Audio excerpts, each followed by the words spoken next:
Okay, hi, good evening. So it's me again, Bob. Maraming salamat for joining. So we have in the room tonight, we have Anna, Angelo, Anton, JB, Sir Jose, and Ryan. Ryan all the way from North America. Kamusta? So as mentioned earlier, so this is being live streamed. If you want to turn on your cameras, no problem. So this is also being recorded para yung sa upload natin for YouTube. We are not yet live streaming. I'll be clicking on the live stream in a few minutes. Tapos, if you have questions for the time being, we can use the Zoom chat function. And yeah, maybe later on, if we still have time, we can turn on the audio for everyone who wants to speak, ask questions, whatever. Okay? So yun. So we are recording right now. Okay. Uh, and then hold on. I'll just start the live streaming.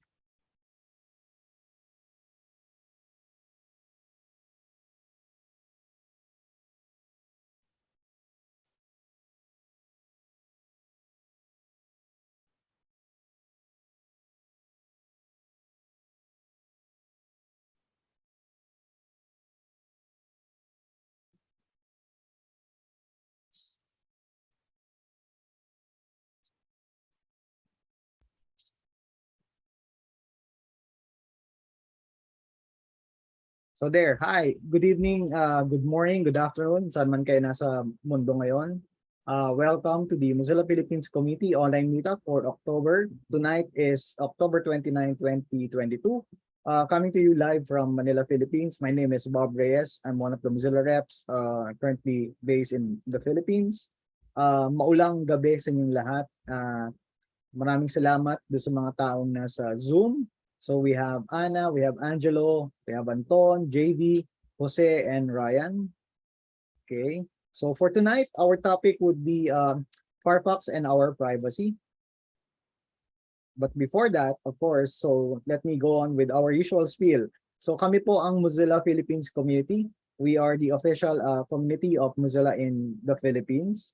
And just a little bit of history. Mozilla, what used to be Netscape, was an offshoot of that project. And we became an open source project and a nonprofit. So as a nonprofit organization, we believe in many things, and among those things, we have a pledge for a healthy internet. So, anong gusto naming mangyari? We have this commitment to an internet that includes all the peoples of the earth. So, nasaan man kayong sulok ng mundo, you are part of this mission. We are also committed to an internet that promotes civil discourse, human dignity, and individual expression. We are also committed to an internet that elevates critical thinking, reasoned argument, shared knowledge, and verifiable facts. And lastly, we are committed to an internet that catalyzes collaboration among diverse communities working together for the common good. Here in the Philippines, we've been operating since 2009. And at present, we have Mozilla reps, regional coordinators, and core members comprising the leadership. What's keeping us busy? For the Philippines, we have localization of Firefox to Tagalog, Cebuano, and Hiligaynon. We also are advocating free and open source software, online security and privacy through social media, online events like this, participating in lawmaking procedures, and many more. We also are developing a learning management system, hopefully that we can launch it by January 2023. It is something related to localization, privacy, web development, and Rust programming. We are going to talk about Firefox later on, but just to give you an idea, ano ba yung Firefox na yan? Kasi every time that we will ask if people know Mozilla, the common answer that we get is they know Firefox. So our mantra for the longest time had been committed to you, your privacy, and an open web. And when we talk about Firefox, we are talking about a family of products that includes the web browser, Firefox Monitor, and other amazing projects that I will be talking about later. We are also available for mobile. Be you're using an Android device or an iOS device, you can install Firefox on it. Even if you're using a Chrome OS device, yung mga medyo modern na Chrome OS, yung mga Chromebook, you can actually install Firefox doon ngayon. The latest version of Firefox is version 106.0.2. Okay, so if you haven't updated your Firefox yet, it normally updates itself automatically. Okay, pero kung hindi, it doesn't harm to just click on help and then check if your Firefox is up to date. Maraming cool features that I'll be talking about kung ano meron sa Firefox 106. Okay, so let's go and start. Okay, so among the many issues that we have here in the Philippines right now is how do we protect your privacy, especially when you are online. Okay, hindi ko alam kung naririnig, medyo malakas yung ulan dito ngayon. Okay, so that's what we are going to talk about. This is the topic of our online meetup tonight. So for those who are tuned in our Facebook live stream, you may leave a comment if you have questions or if you have suggestions or if you have anything. For those who are in the Zoom meeting right now, feel free to use the chat function of Zoom if you have questions. Okay, so first things first. So audience participation. So let's define what privacy is. Okay, so for those who are in the room, for those who are on our live stream, okay, may I ask you to go to menti.com and then enter the code 4975-8934. Okay, so go to menti.com and use the code 4975-8934. I just want to hear ano yung usual na sagot or ano yung sasagot nyo pag tinanong kayo, ano yung privacy? Pag ikaw pinadefine ng isang tao or ng bata, tinanong ka, ano ang privacy para sa'yo? So, English or Filipino na sagot, walang problema, pwede. Okay, so I'll give you, say, 2 minutes to do this and then let's check on the results.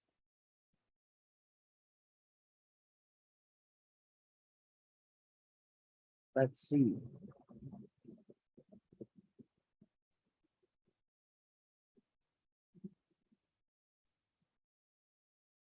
Wala.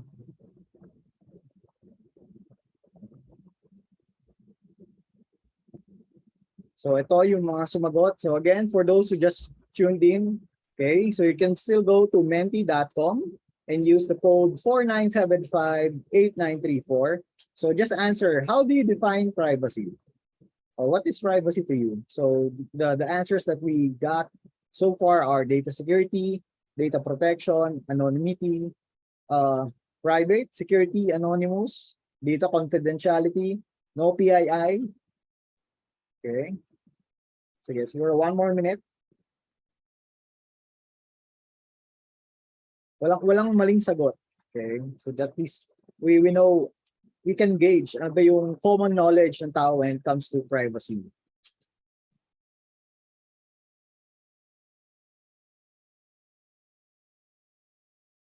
Thirty seconds.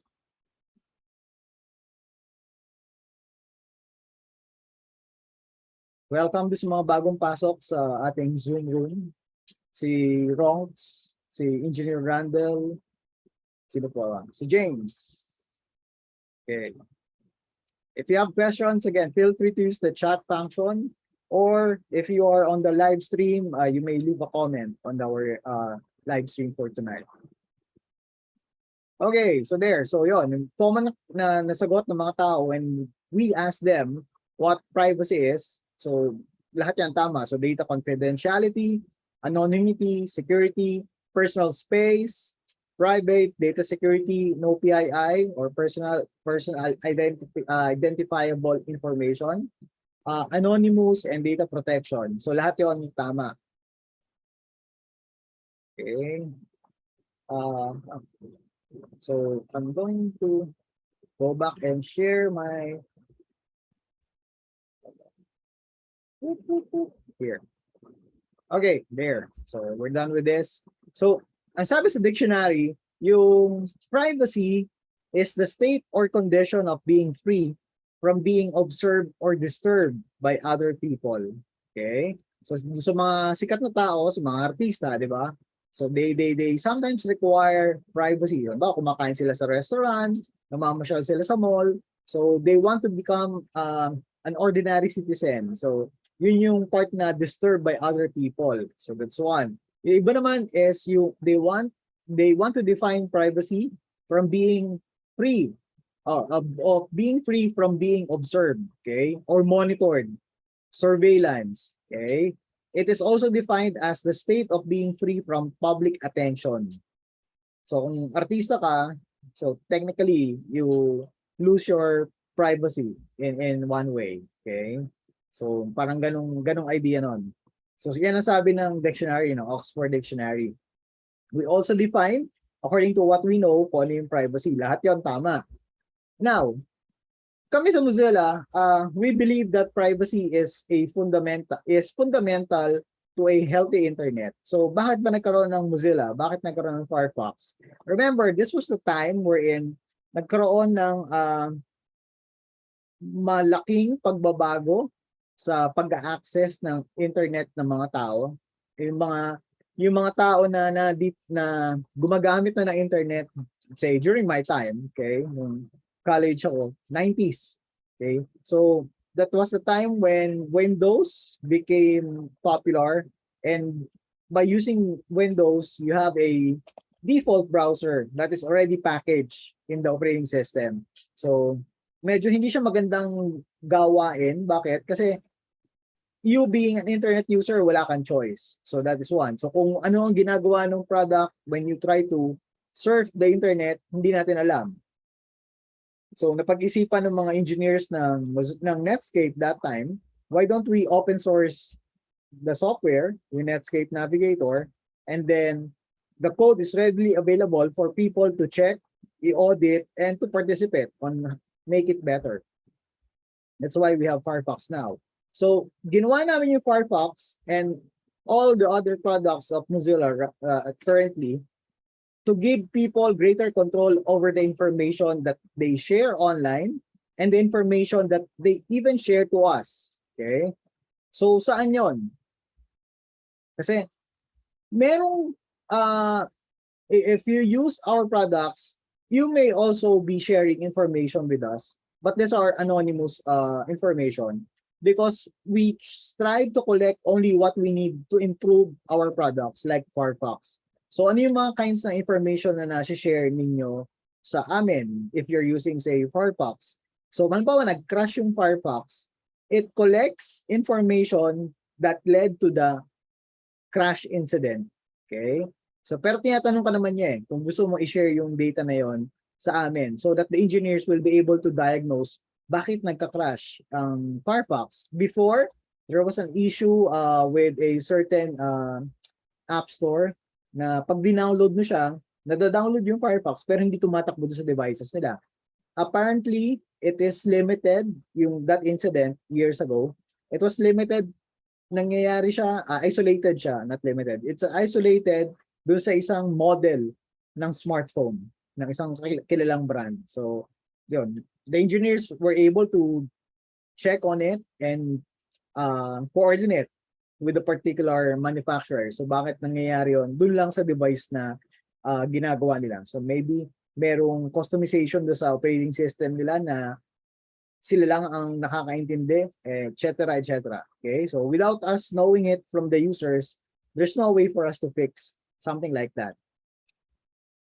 For example, okay? So merong isang scenario, halimbawa, ikaw as a web user, okay, when you share your personal email address or phone number with anyone outside of your circle of family and friends, yung mga hindi mo ka-close, okay, binigay mo yung email address and yung phone number mo sa kanila or phone number mo sa kanila, it is short of saying that you give these companies the permission to spam you.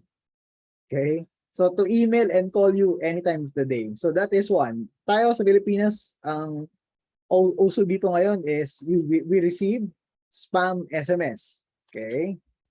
sa mga companies na hindi natin pinagbigyan ng ating numbers. Pero hindi natin alam. Baka kasama sila sa mga companies na binigyan natin ng number natin dati. Okay? So, yung mga email marketers or these companies and the robocallers can spam you throughout the day. So, ano yung robocallers? I'm not sure if you encountered someone calling you. Tapos pag hinag-hello ka, walang sumasagot. Parang pinakikinggan lang yung boses mo. These are robocallers. Okay? Meron ding style na merong automated, recorded, nakausap mo, may itatanong sa'yo that they are just waiting for you to answer something like yes or no, maybe, nire-record lang nila yung boses natin. So these are robocallers. It's part of something new that is happening in the society now. It's part of machine learning. So they are gathering this data sets ng boses natin for whatever purpose. Marami. Pwedeng gumagawa sila ng sarili ng AI, gumagawa sila ng sarili ng database ng mga boses, etc., etc. Okay? One product that we have at Mozilla is Relay. So in Firefox Relay, it was launched in 2020 initially. Okay? So it makes it easy to create aliases with randomly generated email addresses that forward to your real inbox. So halimbawa, magsa-subscribe kasi sa website, hindi mo pinagkakatiwalaan yung website na yon, pero you want to test and try their services. So pwede kang mag-create ng relay email address. So lahat ng emails na mapupunta dun sa email na yon, ifo-forward namin sa totoong email address mo. So hindi malalaman nung company, nung website kung saan ka nag-subscribe, kung ano yung tunay mong email address. And when you're done, kasi what happens now is pagka nag-unsubscribe kasi sa service, yung mga hindi kilalang services, normally what they do is binabaliwala nila yung request mo to unsubscribe. Minsan nga nangyayari pa when you click on the unsubscribe button, lalo ka na sa subscribe sa iba't ibang services or iba't ibang mailing list. Okay? I bet nangyayari na sa inyo yun once or many times. Okay? Sa akin, personally, nangyayari yun eh.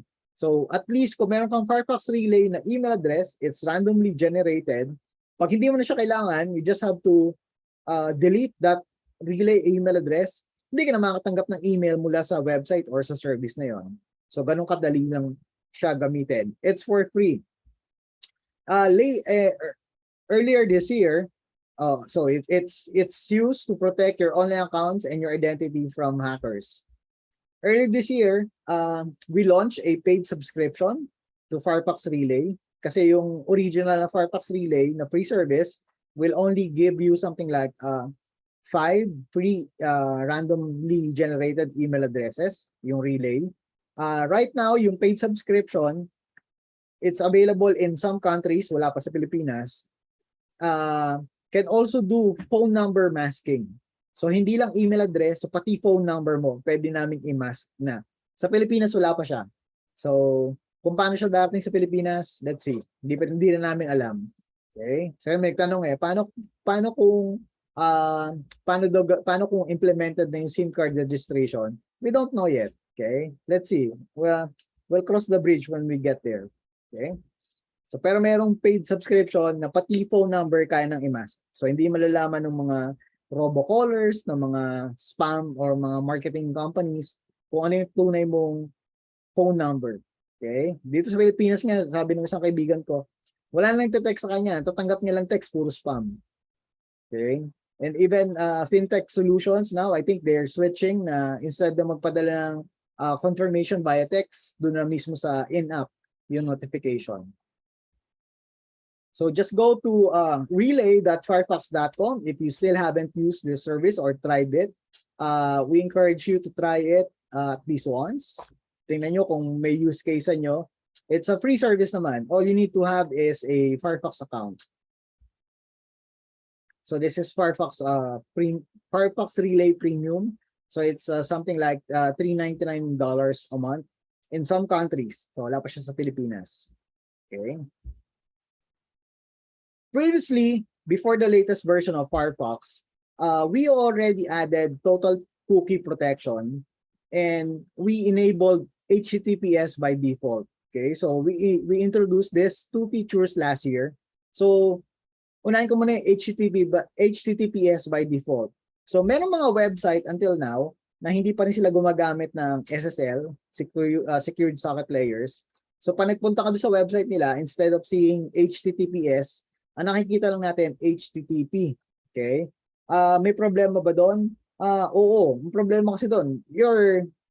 We don't know the information that they're getting from us, from your computer, from your device, kasi tapos we do not have the guarantee that the connection is secured because your website is not secured. So that's one. So napagkasunduan na since last year, nung inintroduce ng Mozilla yung HTTPS by default, when you go to a website, we will automatically check and redirect you to the HTTPS version of that website. Okay? So kung wala siyang SSL, walang secured socket layer yung website, you will see something like an error saying that you're trying to access a website that is not secured, etc., etc. Okay? Kung meron kang VPN, kung meron kang antivirus software installed, they also do that. Okay? They also do that. They will check and tell you that you're trying to access a website that is not secured. Okay? So that's HTTPS by default. The other thing that we introduced last year was total cookie protection. This is for third-party cookies. Yung cookies, hindi lahat ng cookies, so yung cookies is a file na naiiwan sa iyong computer. Later, I have a video to explain. So we produce an awesome video on how to explain what cookies are para dun sa mga hindi technical na tao. So I'm going to show it to you in just a few. Hindi lahat ng cookies masama kasi yung mga websites, they use it to customize your experience for you not to be bugged to log in every time that you will visit that website, etc. There was a report produced by Human Rights Watch, and this is something related to cookies. So they raise concern on the collection of kids' information through online learning tools because of the pandemic. So ang sabi nila, dun sa kanilang report, children are at risk of manipulative interference at the time when their capacities are evolving. Bakit? Yung mga ibang website, they try to collect information from users who visit and use their website, store them, or they produce cookies, and these cookies are being shared with third party. Yun masama. Yun ang masamang gawain. So kaya ang ginawa namin sa Firefox is it will automatically block third-party cookies. Yung mismong cookie na ginagawa ng website, walang problema. Pero pag nakita siya na third-party or ibinabato siya sa ibang website, yun ang hinaharang ng Firefox. Okay? And for us to know what cookies are, so I'll be shutting up my mouth first. So let's try to watch this video. Okay? Check ko lang, may audio. These cookies need to be... Narinig ba? Pa-thumbs up na lang or pa... Okay, cool. There, salamat. Sana gumana yung aking video. Hey, cookie clickers! Welcome back to another fantabulous episode of Ask Firefox. And this week, I'm not going to teach you a thing until you accept our cookie policy. Go on, do it. It's good for you. Psych! First question, why do some websites require me to always accept some kind of cookies? Are all cookies bad? Internet cookies are one of the many ways that websites can help make your experience more personal. They do this by storing files locally on your computer and requesting them when you visit the website. Cookies are helpful for a plethora of reasons, like remembering which items you left in your shopping cart when you discovered Fruits, or keeping you from having to re-enter your password every time you open up YouTube. Without cookies, aside from performance issues, the internet would feel more like the movie Groundhog Day. But without Bill Murray, every time you load up a website, it would be like you're there for the first time, and Bill Murray isn't there, which I think makes the whole experience much worse. So cookies are meant to be good? That leads us to our next topic. What's wrong with just accepting all cookies? What's the worst that can happen? Oh, honey child. To properly answer that, let's talk about types of cookies. First-party cookies, those are the kind we just went over. Then there are third-party cookies, and this is where the cookie starts to crumble. Third-party cookies are... Actually, let me set the right mood. Third-party cookies function the same as first-party cookies, tracking your data between visits. But these cookies don't remind you to buy crudes. Ooh.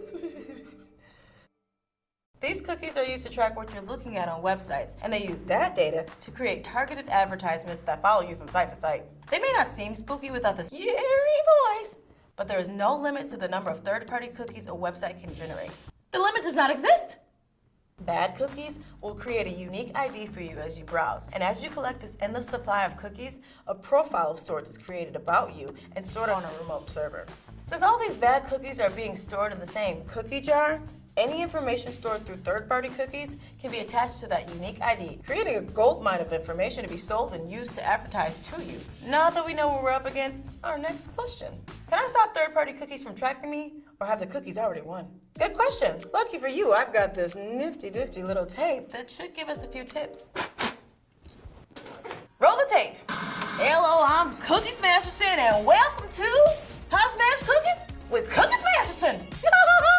You'll learn 3 basic defenses that anyone can use against third-party cookies. Deny, delete, and disguise. Yeah! You're browsing the internet using your high-speed data connection. Your page loads up, and you're accosted with pop-up after pop-up asking you to accept the cookie policy. Deny those cookies. You gotta delete those cookies. Get them out of here. Leave my data alone, you no good for nothing advertisers. But how can you defend yourself against the cookies of internet's future? Disguise. There are extensions that can help you contain third-party cookies and keep them from tracking you between clicks. With these 3 techniques, you can browse the internet safely, knowing your PC and identity are a little safer than what they were yesterday. I'm Cookie Smasherson. Deny, delete, and disguise.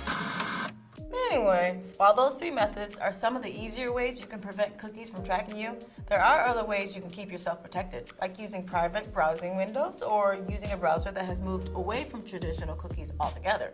Maybe you heard Google is planning on phasing out cookies from Chrome. That's fantastic, but if you want cookie defense now, Firefox is a browser that already does that. You go, Firefox. Well, that's all the time we have for this week's episode. Hopefully, you learned a thing or 2 about cookies. Is it just me, or does anyone else have a weird hankering for cookies right about now? Hey, before you leave, tell us a scary story about a time that you were tracked by cookies in the comments, or find us on Twitter and Instagram at Firefox.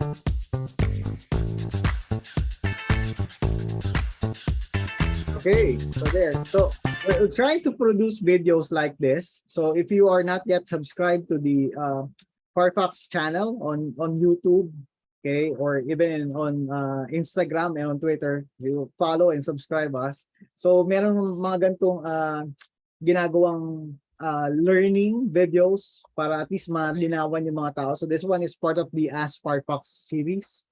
So marami na na-produce and marami pang upcoming content, okay? So at least sana na naliwanagan kayo kung ano yung cookies and what are third-party cookies. So with that awesome video. So let's continue. Please! Sorry. Okay. So we now have Firefox 106. So as I mentioned earlier, so the latest version of Firefox is 106. Initially released a few days ago. Okay. And it was just in time for Cybersecurity Awareness Month, which is happening every October in the States. Okay? Sa Pilipinas, not sure kung iba yata yung buwan dito ng Cybersecurity Awareness Month. Okay. We improved the private browsing mode. Okay? Para sa mga hindi pa update na ng Firefox para makita nyo kung ano sinasabi ko. This is the new Firefox private browsing tab or mode. So ano yung mga pinagbago? Doon sa mga dati na gumagamit ng Firefox, you will notice, one, there's a new shortcut button that can be pinned to your desktop to quickly go to private browsing mode. Okay, it's somewhere there. Okay, what else? There's a private browsing yung private browsing mode ngayon has a different look and feel. So mas modern na siya. And with the new logo. And it also defaults to dark theme. So para sa mga fans ng dark mode, dark theme. Okay? So hindi siya para lang sa ganon. So ginawa siya na default to dark theme para madali mo malaman that you are in private browsing mode. So parang ganon, okay? What else? We also have this. So this is something new in Firefox. Ang tawag dyan ay Firefox View. So nung nag-update ka ng Firefox, yung first run niya, ito yung lalabas na screen. So yung ang tawag dyan ay Firefox View. So ano meron sa Firefox View? Sa Firefox View, it can help us navigate the internet, di ba? Ngayon, multitasking, you have so many tabs open, etc. Ako, right now, on my Firefox, I think I have 80 tabs open. So, to flip back and forth, okay? So, mas madaling, if you have Firefox View, mas madaling jump back and forth from one task or from one tab and window to another. You can also see up to 25 of your recently closed tabs, okay, per window, and last 3 active tabs from your mobile device kung nakasync ka. So, para sa mga hindi pa nakakalam, so actually you can sync yung Firefox sa mobile mo with your desktop and vice versa. Okay? So, halimbawa, so ngayon, kagandahan is if you are doing something on your smartphone, naka-Firefox, you can actually see the last 3 active tabs doon sa Firefox desktop mo. So let's say you're on the go, then dumating ka na sa desk mo, you can continue whatever you're doing on your mobile device. So ganun siya ka-awesome. Okay? May nagsabi nga, parang yung isang cellphone na nilabas a few days ago, merong continuity mode. So it's something like that. Okay? We also have a refreshed colorway. Ito yung mga themes, okay? So the ones that are included in this update of Firefox are inspired by the Independent Voices collection, okay? So maraming themes. Kung hindi kayo gumagamit ng themes, so you can have colorful themes like this. And hindi lang siya available sa desktop, it is also available sa mobile, okay? So makulay. Siyempre, favorite ko yung orange. Okay? In addition, Firefox 106 now comes with a built-in PDF editor. Dati PDF viewer lang. So right now, if you have the updated Firefox, you may now write directly to PDF documents that you will open on the browser, and you can also have the ability to accomplish PDF forms from within Firefox. Hindi mo na kailangan lumabas para magbukas ng ibang app to edit or annotate yung mga PDF documents. And if you are using a Mac OS device, an Apple computer na version 10.5 and higher, meron na ring text recognition yung Firefox. Okay? So yung mga images, yung mga memes, pwede mo nang i-highlight yun. Pwede mo nang i-copy-paste. If you're using Mac OS 10.15 and higher. Okay? Compatible din siya sa VoiceOver, yung built-in screen reader ng macOS. Okay, so those are the updates that we have with Firefox. Ayun, kung meron kayong tanong, now is the best time. For those who are watching, hold on, I'll just enable there. So if you have questions, feel free to use the chat so that before going unmuted, okay? Anyone who have questions related to Firefox and privacy, or if you have suggestions, or if you have ideas that are worth sharing to other Mozillians here in the Philippines.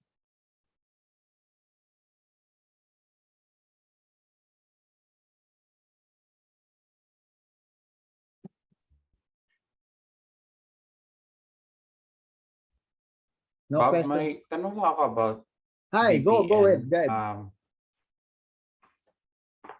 May tanong about VPN. I don't know kung meron na dyan, pero nakita ko kasi pwede na ako mag-subscribe beta pa ata or something. Pero ang tanong ko is, I haven't subscribed kasi kung pwede lang siya sa mobile din. Kasi yun ang di ko alam. There are some kasi na I'm subscribed to something else right now na may mobile app siya. So, very useful. Pero hindi pa ako familiar sa VPN ni Mozilla and again, I want to try it out pero yun, tanong ko muna kung pwede ba sa phone ko yun. Oh yes, definitely. Pwede siya mobile and desktop. Except that, since you are, sa nakalam, is si Coach Ray kasi wala siya sa Pilipinas. The Firefox VPN service is not yet available in the Philippines. Sa Southeast Asia, available pa lang siya sa Singapore saka sa Malaysia. Pero if you are elsewhere where that service is available like America, North America, yes, it should work both on desktop and on mobile. Kahit through the browser ni Firefox Yes. ang gamit. Actually, Oh. yeah, there's a separate app that you will need to use Okay. for that one. Sige, thanks, Bob. Yup. Yun. So, hinihintay din namin kailan siya magkakaroon sa Pilipinas. Hopefully soon. We do not have an EEA yet. Yun, medyo masalimuot kasi na process yun eh. And we need to know, we need to realize na walang office ang Mozilla sa Pilipinas. That's one. Okay. Yeah, kasi very useful ata siya for privacy. Well, at least I've heard. Thanks, Oo. Bob. Yun. Kaya noong pa rin sila kinukulit. Kailan magkakaroon? Wala pang sagot. Hopefully soon.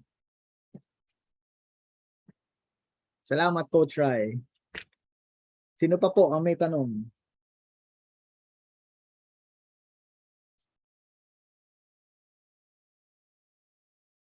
So we are 10 in the Zoom room right now. The number of people who RSVP'd in Eventbrite are actually 18. So at least we have a good number. Okay, mabagyo. May mga nag-sign up from Bicol and Visayas. Hopefully okay sila right now.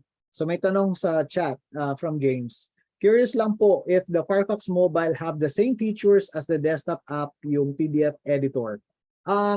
Right now hindi pa. Kasi yung pagkakaroon ng PDF editor will depend sa device, and not all mobile handsets are capable of it. Okay? Pero yung PDF editor is launched sa desktop version. Sa mobile, wala pa. Not unless yung mismong mobile handset mo or operating system has that built in. Okay? Pero yung mismong Firefox, wala pa siyang ganun. Okay? Galing kay JB. Curious question though. What's the reason to translate the local to local dialects? Kasi nga, if we all know, here in the Philippines, most of us don't select even Filipino language in apps or websites na may English option. We always prefer English. Okay, so what's the reason why we translate or we localize? We actually localize, not just translate. One is that we want the language to be preserved. Okay? So kung wala kang gumagamit ng Filipino language, chances are, sooner or later, it will be gone. So that's one. So the main reason why we localize to these languages, the vernacular, is to preserve the language. Second, yeah, not many people now may use Filipino language, pero meron pa rin. And you'll be surprised. We have contributors in the localization for Filipino, for Tagalog, Hiligaynon, and Cebuano, and they're not even from the Philippines. So they use the language. We also have an engineer who is not Filipino, but he speaks Tagalog pretty much fluently. Okay? So yon. Third is, localization is one of the best and easiest way for people to participate in open source. Okay? Hindi lang ang Mozilla ang merong projects related to localization. In most parts of the world, localization is one way for them to show how they love their culture, how they love being their citizen, and etc. Okay? So yun po the reasons why we have localization. And we've been doing this at Mozilla for the longest time. I joined Mozilla something like 2003, 2002 after the localization project. And yeah, and the Filipino language has been one of the most active when it comes to localization. Now, Firefox has been translated to, I think, 100 languages worldwide. Did I answer your question, Sir JB? Saka kay Sir James regarding sa Firefox Mobile. Yep. Okay. Sino pa po ang may tanong?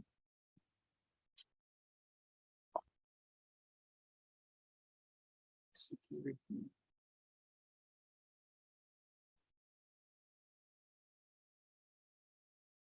Magpe-face-to-face meetup na ba tayo? Maybe next year. Not this year. Medyo mahirap mag-organize pa saka medyo nakakatakot. Hanap tayo ng magandang venue host. Okay, sino pa?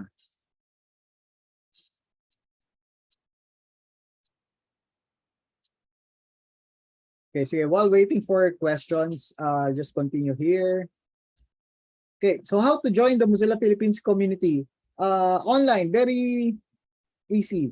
Just go to join.mozillaph.org. You will be shown an online form.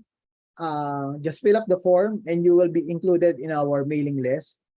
Being part of a mailing list, you get to know what's happening with the community, what's our upcoming events, like itong meetup na to. So you'll be the first to know before you post it on our social media channels. Okay, so what do we need? We need people to use and test our products.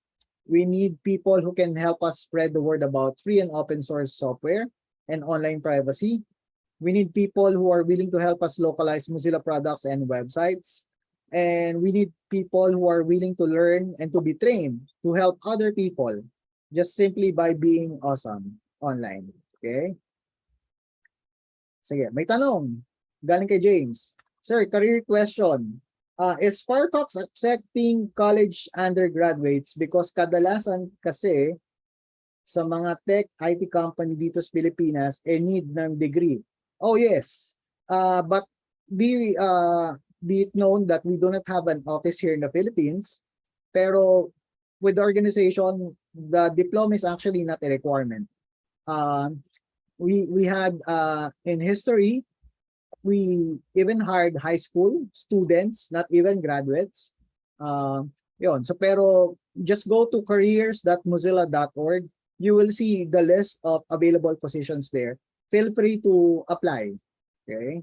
For if you are still studying, hindi pa namin binubuksan uli yung internship.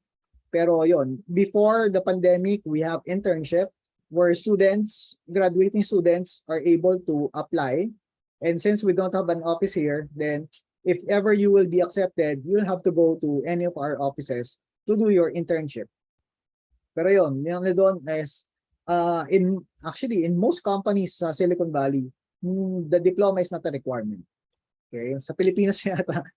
Sa Pilipinas yata yung di ba? Even yung nakikita natin sa mga social media that even for a very simple position, they will require a college graduate. So, parang hindi mo alam minsan kung joke or totoo. Pero most of the time, it's totoo. So, yun. The short answer, no, diploma is not required. Ang kailangan is mapakita mo yung skill and talent pag nag-apply ka. And also, if you are part of the community, that's a plus point when you apply to Mozilla. So you may be asked, so are you part of the community in the Philippines? What are the contributions that you have? How do you contribute or how are you part of the community? Okay? So yun. These are our touch points. We are on social media. Kung ayaw mong sauluhin yung mga yan, just go to link3/MozillaPH. So all the links are there. Okay. So we are active on Twitter, Facebook, YouTube, Instagram. Sa Instagram din masyado. Sa YouTube, ito, ina-upload namin mga recordings ng mga meetups, ng mga meetings, etc. May sariling YouTube channel si Firefox. Okay. That's the global brand. Okay. So sa Mozilla PH, anything na Mozilla PH, that's Mozilla PH social media. Okay. Sino pa may mga tanong? Before I check. So how to contact us? Napakadali. Just email us via info@mozillaphilippines.org. Or if you want to chat with us, just go to chat.mozilla.org and search for the Mozilla Philippines chat room. Once a month, the Mozilla Reps team, yung grupo namin, we host a community call. Medyo late at night nga lang. Sa Pilipinas, it will be something like 11 p.m. And it is via Zoom. Okay, but there's also recording or live stream via what to call this, via YouTube. Okay. Sige, go try. We'll check that link. That one. Sino pa ang may tanong before we wrap up?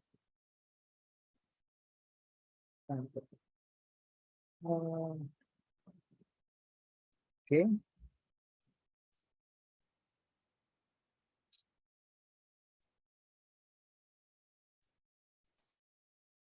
Hindi na gumagana yung facebook.com/MozillaPH. Let's see. Bakit kaya? Baka naman nagbago.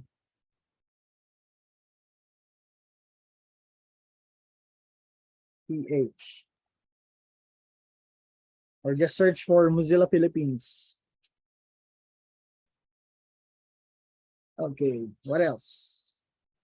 Sino pa? Wala nang tanong? Sa YouTube, sa Facebook, wala. Okay, so if we do not have questions, that will wrap up our meetup for this month. Okay, so for those who are in the Philippines, ingat kayo. May bagyo pa rin na nasa South Luzon as of this moment. Okay, thank you at nakasama yung ating kuryente. Pero kanina namatay yung monitor ko. Okay. For those who are outside the Philippines, thank you for joining us. Thank you for taking the time. If it is early morning or late at night, wherever you are. And we'll see each other online. Ayun. Maraming salamat at ingat kayo. See you